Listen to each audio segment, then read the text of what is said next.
So I've come up to this nice grassy launch here, southeast aspect. No sun at the moment, but there's quite a bit of blue sky around.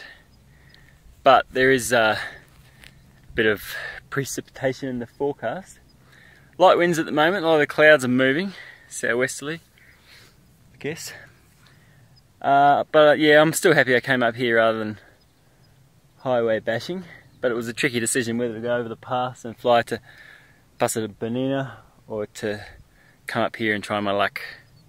So just over the back of this Paso Bonita, I'm sitting on the Italian side of the Switzerland border. And let's hope we can get a few hours in.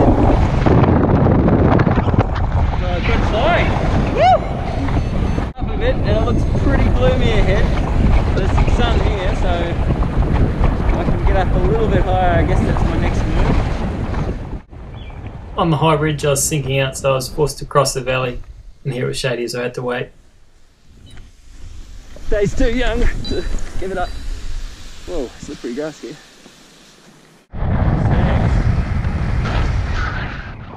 I have to say it was worth the wait. This was a really technical and interesting flight.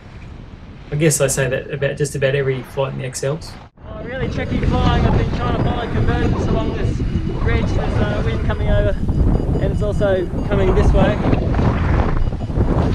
And I'm just trying to get onto these ones downwind.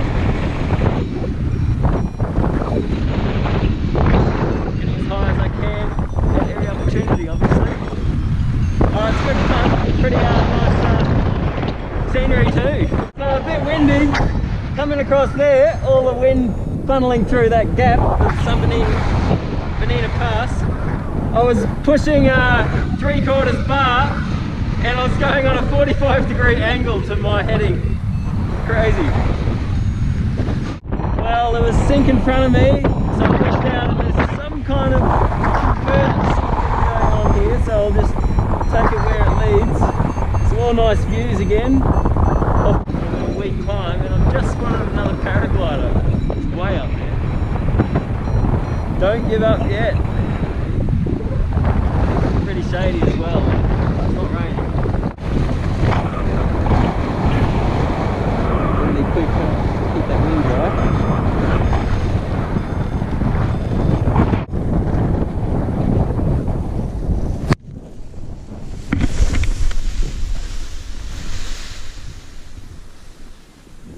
Well, let's take this thing pronto.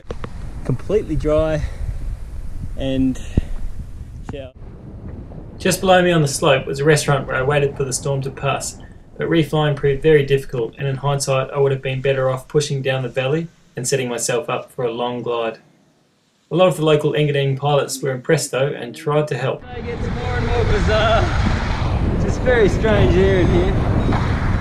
It was gushing out of this valley. Now it's flying back up.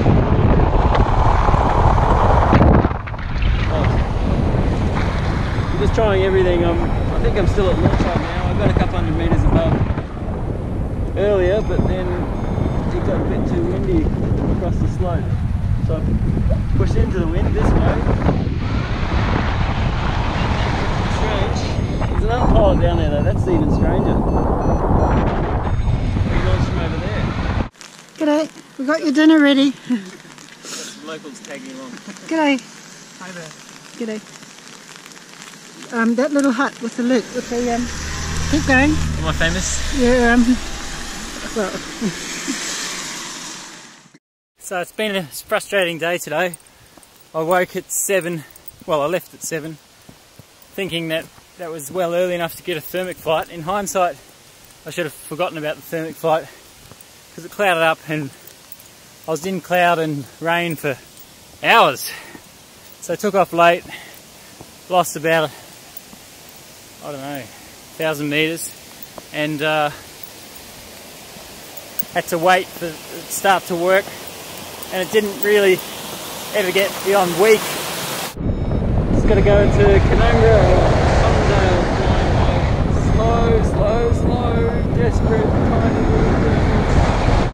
Just gained 50 meters very slowly. You might think I'm high, but I'm not. I'm only 20 meters higher than launch. All these low clouds. Even though I'm low and I'm going to get higher, the clouds are still lower.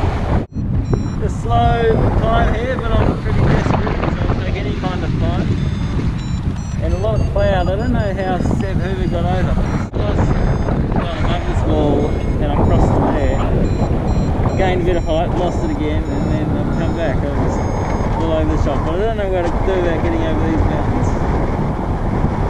Struggling. Just got more cloudy too. I'm around, yeah, I'm 1,000 metres. And looking like I'm going to be landing pretty soon. Landing, that's the next fucking thing to worry about.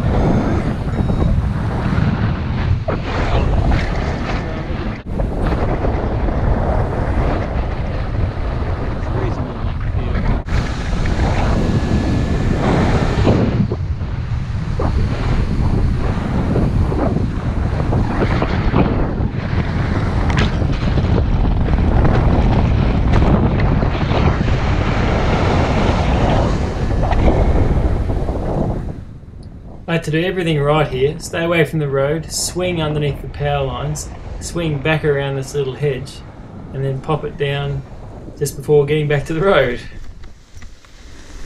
It was not something you'd want to do too often.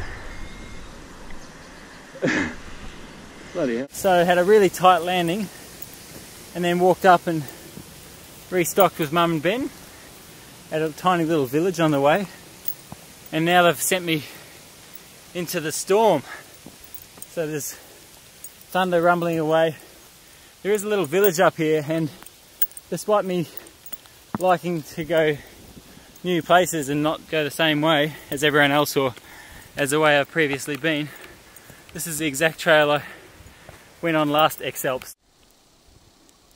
So I've come down from that pass on the left, sort of around the right, and then down to these other huts that were locked, and then I bashed through the bush, and I've only just found this trail, which is a bit of a relief. It's getting a bit late, so there's a hut just on the other side of this little pass. Should be there within 20 minutes, I hope.